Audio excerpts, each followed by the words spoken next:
Russia ने WhatsApp को completely block कर दिया और इसका रीजन ये है कि व्हाट्सएप ने रशिया के लोकल डेटा लॉस को फॉलो नहीं किया। बट ये इश्यू तो इंडिया में भी है और कई सालों से है। तो क्या रशिया के जैसे ही इंडिया के पास भी व्हाट्सएप को बैन करने का ऑप्शन है? And more importantly, will we use it? Hi everyone, मैं हूं गौरी और पहली स्टोरी में हम व्हाट्सएप और इंडिया के प्रिवेसी लॉस के कॉम्प्लिकेटेड डायनामिक्स को एक्सप्लोर करने वाले हैं। दूसरी तरफ आईडीएफसी फर्स्ट बैंक में फोर्ज्ड चेक्स और गवर्नमेंट लिंक्ड अकाउंट्स से 590 करोड़ रुपीस का फ्रॉड बाहर आ गया है और उस पे मार्केट्स ने ऑब्वियसली तुरंत नेगेटिवली रिएक्ट किया। But that raises a larger question, जब फ्रॉड्स की बात हो तो पब्लिक सेक्टर बैंक्स इतने ज्यादा वल्नरेबल क्यों बन जाते हैं? लास्ट स्टोरी में यूएस सुप्रीम कोर्ट ने ट्रंप के इमरजेंसी टैरिफ्स को इलीगल डिक्लेयर कर दिया और सिर्फ कुछ घंटों बाद प्रेसिडेंट डोनाल्ड ट्रंप ने नया 10% ग्लोबल टैरिफ अनाउंस कर दिया, जो कि अगले दिन 15% तक बढ़ा दिया गया। So what exactly is going on and how does it impact India? We will see all of this in this video. तो चलिए शुरू करते हैं।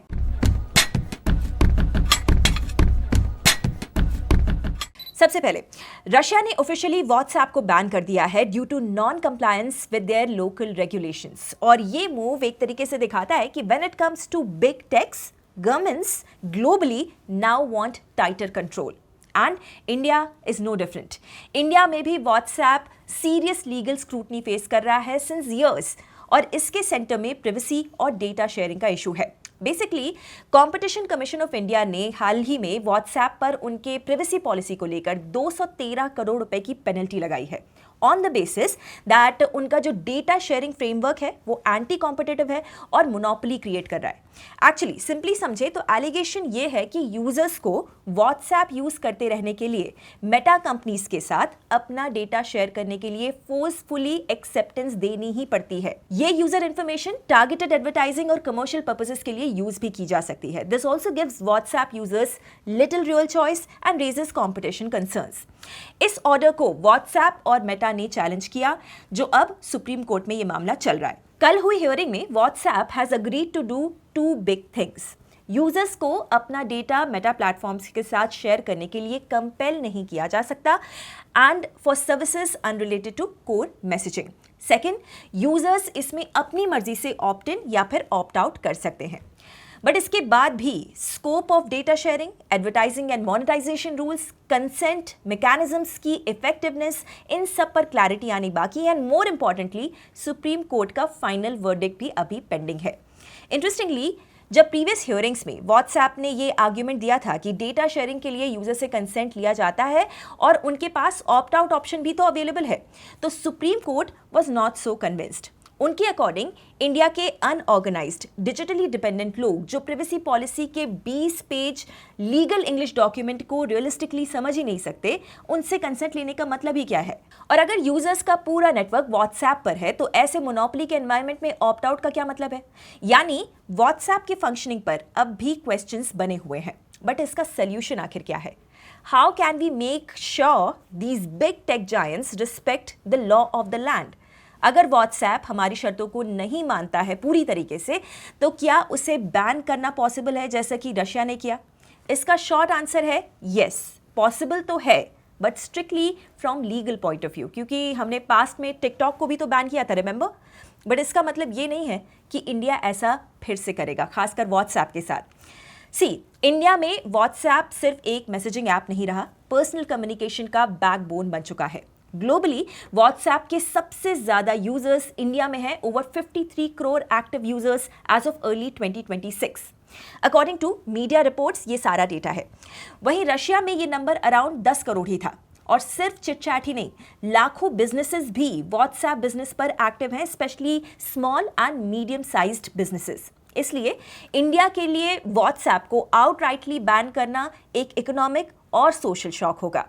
Plus unlike Russia and China, India और यूएस के बीच में स्ट्रॉन्ग ट्रेड, टेक और political relations हैं। इंडिया ग्लोबल इकोनॉमी में डीपली इंटीग्रेटेड भी है, तो रशिया जैसा straight ban scenario highly unlikely लगता है। एक और चीज है यहाँ पर, रशिया के पास व्हाट्सएप को रिप्लेस करने के लिए स्टेट बैक्ड मैसेंजर मैक्स भी मौजूद है। They have been promoting it. India के पास ऐसा कोई ऑप्शन फिलहाल तो नहीं है जिसके पास व्हाट्सएप जैसा स्केल हो। यस, मेड इन इंडिया अरतई है, बट अगेन वो भी अभी ग्रो ही कर रहा है। लेकिन ये भी सच है कि व्हाट्सएप को अब इंडिया में बिजनेस एज यूजुअल ऑपरेट करना काफी डिफिकल्ट लग रहा है। सुप्रीम कोर्ट का फाइनल डिसीजन अभी पेंडिंग है, लेकिन अभी तक जो ऑब्जर्वेशंस आए हैं वो एक क्लियर मैसेज देते हैं कि कोर्ट इंडियंस की डेटा प्राइवेसी को लाइटली बिल्कुल भी नहीं लेगा। We will not allow you to share even a single information with any agent, with this Meta business or anything. You can't play with the right of privacy of this country like this in the name of selling this data. There is no question. We are passing a very strict order, and if there is a non-compliance, we will throw out in a second from the court. Let it be very clearly. This message must go on your WhatsApp. So, whatever the top court decides, वही अब आगे India के digital economy का framework के लिए direction set कर सकता है। आपके हिसाब से क्या व्हाट्सएप जैसे प्लेटफॉर्म्स पर इंडिया को स्ट्रिक्ट एक्शन लेने की जरूरत है? दूसरी स्टोरी में आईडीएफसी फर्स्ट बैंक न्यूज में है for a not so good reason. इस पब्लिक सेक्टर बैंक में फ्रॉड डिटेक्ट हुआ है, वो भी 500 करोड़ रुपए से ज्यादा का। मैनेजमेंट के अकॉर्डिंग फ्रॉड चंडीगढ़ के एक ही ब्रांच तक लिमिटेड है। एलिगेशन यहां पर यह है कि ब्रांच के जो कुछ एम्प्लॉयज थे उन्होंने एक्सटर्नल पार्टीज के साथ मिलकर फोर्ज्ड ऑथराइजेशन लेटर्स और चेक्स के थ्रू मैनुअली 590 करोड़ रुपीस ट्रांसफर कर लिए। So it was not some fancy cyber hack, it was allegedly done by bank's own employees, which makes it even more shocking. Management के according वो इस मामले को बहुत ही सीरियसली ले रहे हैं।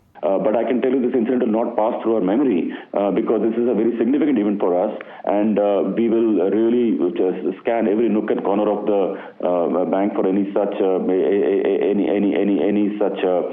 process gaps, if any, or any employee collusion, fraud, etc. And we will make necessary amendments to contain this. From here on. यहाँ पर सवाल तो कई हैं जो होपफुली प्रोब के खत्म होने पर आंसर हो जाएंगे, बट कहानी बस यहाँ तक नहीं है। Bigger question is about India के बैंकिंग इकोसिस्टम में फ्रॉड्स का पैटर्न। आरबीआई डेटा के हिसाब से FY25 में total fraud amount 36,000 crore rupees cross कर गया। शॉकर ये था कि इसका 71% मॉनेटरी इंपैक्ट अकेले पब्लिक सेक्टर बैंक से जुड़ा हुआ था।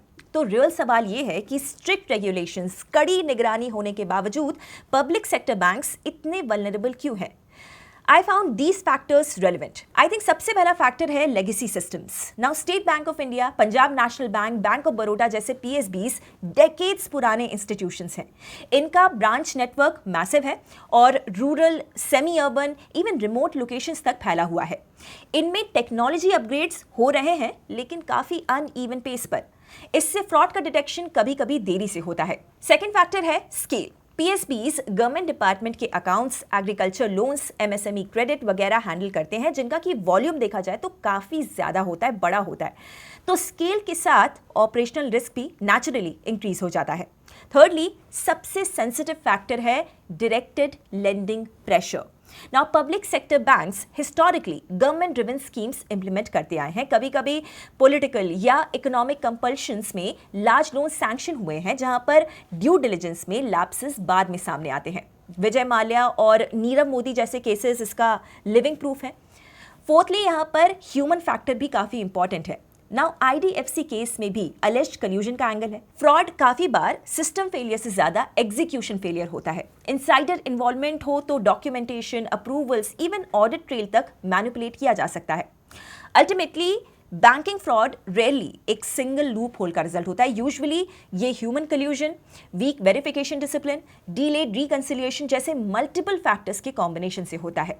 Indian banking system last decade में क्लीन अप फेज से गुजरा है with insolvency and bankruptcy framework, NPA recognition, tighter RBI supervision, forensic audits और डेटा एनालिटिक्स अडॉप्शन। लेकिन फिर भी फ्रॉड जीरो वाला जो सिनेरियो हो शायद ही कभी इंडिया में होगा। जरूरत है फ्रॉड की तरफ वल्नरेबिलिटी को कम से कम रखा जाए, और इसके लिए technology plus accountability plus governance का अलाइनमेंट होना काफी क्रिटिकल है। आपके हिसाब से प्राइवेट बैंक्स और पब्लिक सेक्टर बैंक्स में सेफर कौन होते हैं? तीसरी स्टोरी में इस वीकेंड यूएस के टैरिफ्स ने ग्लोबल मार्केट्स को फिर से कंफ्यूज कर दिया। एक तरफ यूएस सुप्रीम कोर्ट ने ट्रंप के टैरिफ्स को इलीगल डिक्लेयर किया, लेकिन दूसरी तरफ व्हाइट हाउस ने दूसरे तरीके से फिर से टैरिफ्स लगा दिए। So what exactly is going on? Let's simplify everything. See, Friday को यूएस सुप्रीम कोर्ट ने ये बोला कि international emergency economic powers act यानी कि आईपा का यूज ब्रॉड ट्रेड टैरिफ्स लगाने के लिए नहीं हो सकता, जैसा कि ट्रंप करते आए हैं recently.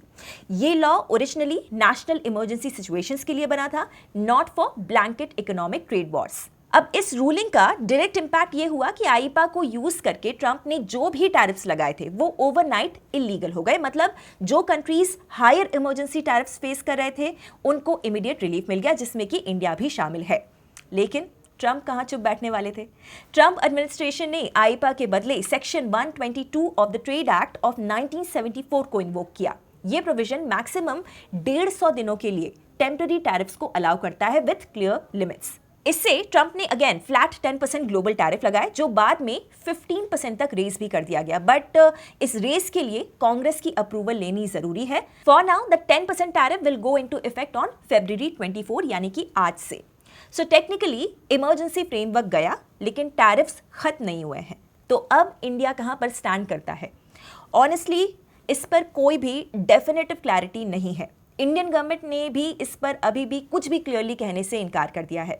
This leaves us with 2 scenarios. First, देखिए, इंडिया पर यूएस ट्रेड फ्रेमवर्क के बाद अप टू 18% टैरिफ था। ट्रंप ने भी सुप्रीम कोर्ट की रूलिंग के बाद वाले प्रेशर में कहा था कि इंडिया पर 18% टैरिफ ही लगा रहेगा। बट व्हाइट हाउस ने बाद में ये क्लैरिफाई किया कि लीगली इंडिया पर फॉर नाउ 10% टैरिफ ही लगने वाला है। तो टेक्निकली इंडिया पर इफेक्टिव टैरिफ अब हो जाता है 10% इम्पोज्ड प्लस 3.5%, यानी कि वो रेट जो इंडिया पहले पे किया करता था एज मोस्ट फेवर्ड नेशन के स्टेटस की वजह से, यानी टोटल 13.5%। बट इस पर अमेरिका से अब तक कोई क्लैरिटी नहीं है। Also white house fact sheet के अकॉर्डिंग सेक्शन 232 वाले 50% tariffs on steel and aluminium and 25% on certain auto parts will remain.